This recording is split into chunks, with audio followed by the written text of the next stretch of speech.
நல்லா சிம்பிளாக வீட்லேயே வந்து பன்னீர் எப்படி செய்யலாம் சொல்லிட்டு பார்க்கலாங்களா? பார்த்தீங்களா, மேகத்தை கையில் எடுக்கிற மாதிரி நல்லா அப்படி பஞ்சு போல் இருக்கும். ரொம்ப ஹெல்த்தியாக எந்த ஒரு கெமிக்கலும் சேர்க்காம இப்போ நம்ம செய்ய போகிறோம்.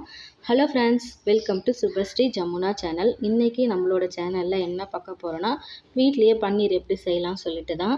அதுக்கு தேவையானதெல்லாம் என்னென்னு பார்த்துக்கலாம். ஃபஸ்ட்டு வந்து நான் மாட்டுப்பால் எடுத்திருக்கேன். இல்லை மாட்டுப்பால் கிடைக்கல அப்படின்னா ஒன்றும் பிரச்சனை இல்லைங்க, பேக்கெட் பாலில் கூட செய்யலாம். இதுக்கு வந்து க்ரீமியாக இருக்கணும், இல்லை ஃபேட்டு ஃபுல்லாக இருக்கணும், கம்மியாக இருக்கணும் அப்படி கிடையாது.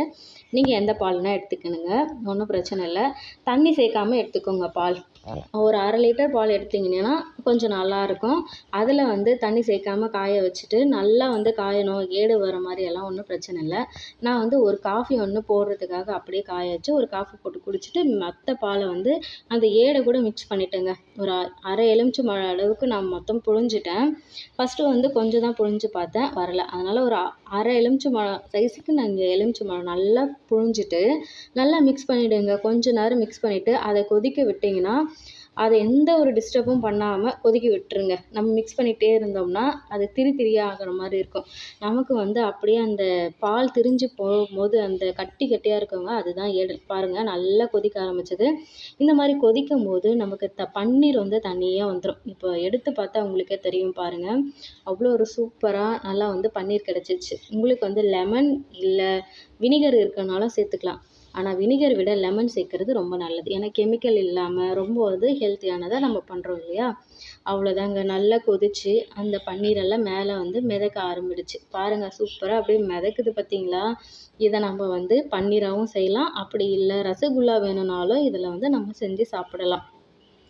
டேஸ்ட்டும் சூப்பராக இருக்கும். இப்போ வந்து நம்ம ஃபில்ட்ரு பண்ணி அதை எப்படி நம்ம பன்னீர் மாதிரி ரெடி பண்ணுறது அப்படின்னு தான் பார்க்க போகிறோம். நம்ம வீட்டில் இருந்து இந்த வடை எடுக்கிறோம் இல்லைங்களா, அந்த ஒரு ஜல்லிக்கரண்டி மாதிரி இருக்கு பாருங்கள். அதில் நான் வந்து இட்லி துணியை போட்டு ஃபில்ட்ரு பண்ணிக்கிறேன்.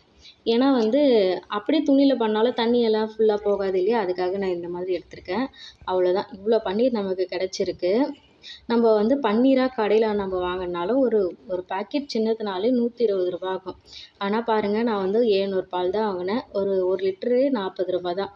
சிம்பிளாக முடிஞ்சிச்சு. இதை வடிகட்டிட்டு அந்த தண்ணியை நம்ம வேஸ்ட்டு பண்ணாமல் நம்ம ஃப்ரிட்ஜில் ஸ்டோர் பண்ணி குருமா கூட வச்சு அதை குருமாவில் செய்யும்போது கூட நம்ம இதை வந்து செய்யலாம். ஆனால் ஃப்ரிட்ஜில் வைக்கும்போது நல்லா ஆறுனதுக்கப்புறமா ஸ்டோர் பண்ணுங்கள்.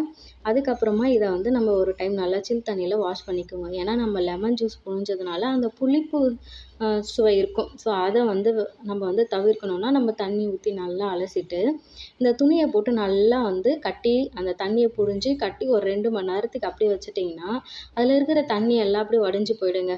உங்களுக்கு நல்லா ஃப்ளாட்டாக கட்டமாக வேணும்னா அதுக்கு தகுந்த மாதிரி நீங்கள் வந்து எடுத்துக்கலாம். நமக்கு ஷேப்பெல்லாம் முக்கியம் இல்லைங்க, நமக்கு தேவை பன்னீர். ஷேப் எப்படி இருந்தால் என்ன இருக்குது அப்படின்னு சொல்லிட்டு தான் நான் வந்து இந்த கிளாத்லேயே நல்லா வந்து கட்டிட்டு அதுக்கு மேலே இந்த கல்லை வச்சுருக்கேன். இது வந்து ஒரு 3 தலைமுறையாக பார்த்த கல். 3 தலைமுறை கூட கிடையாது, ஒரு 4 தலைமுறையாக பார்த்து அந்த குழக்கல்லுங்க. அது இஞ்சி பூண்டெல்லாம் நசுக்கிறதுக்காக வச்சுருக்கிறது. ஸோ அதை தூக்கி அப்படியே வச்சாச்சு. 2 மணி நேரத்துக்கு கழித்து பாருங்கள், சூப்பரான ஒரு பன்னீர் ரெடிங்க. நல்லா வந்து செட் ஆகிருக்கும். இதை நான் உங்களுக்கு பிரித்து காமிக்கிறேன் பாருங்கள், அதனோட ஷேப் எப்படி இருக்குது அப்படின்னு சொல்லிட்டு. நம்மளோட அவுட்ஃபிட் பன்னீர் எவ்வளோ நல்லா வந்திருக்கு பாருங்களேன். திறக்க போகிறேன் பாருங்கள். என்ன ஒன்று கல் வச்சதுனால அது உள்ளே போயிருக்கு. மற்றபடி அந்த ஷேப்பு அதனோட இது எந்த ஒரு கெமிக்கல் இல்லாமல் ஒரு ஹெல்த்தியான பன்னீர் வீட்டிலே செஞ்சாச்சு. இதை வச்சு நம்ம வந்து ரெசிபி செஞ்சு சாப்பிட வேண்டியதான். குழந்தைங்களுக்கு இதில் பன்னீர் டிக்கா கூட நீங்கள் சிம்பிளாக செஞ்சு கொடுத்தா அழகாக அவங்க சாப்பிட்ருவாங்க. நான் அப்படி தான் சுபாக்கு செஞ்சு கொடுத்துருவேன், சாப்பிட்ருவாங்க. இந்த வீடியோ உங்களுக்கு பிடிச்சிருந்தா இந்த பன்னீர் ரெசிபி சுபஸ்ரீ ஜமுனா சேனலை லைக் பண்ணி சப்போர்ட் பண்ணுங்கள் ஃப்ரெண்ட்ஸ். நெக்ஸ்ட் ஒரு வீடியோவில் பார்க்கலாம். Bye friends.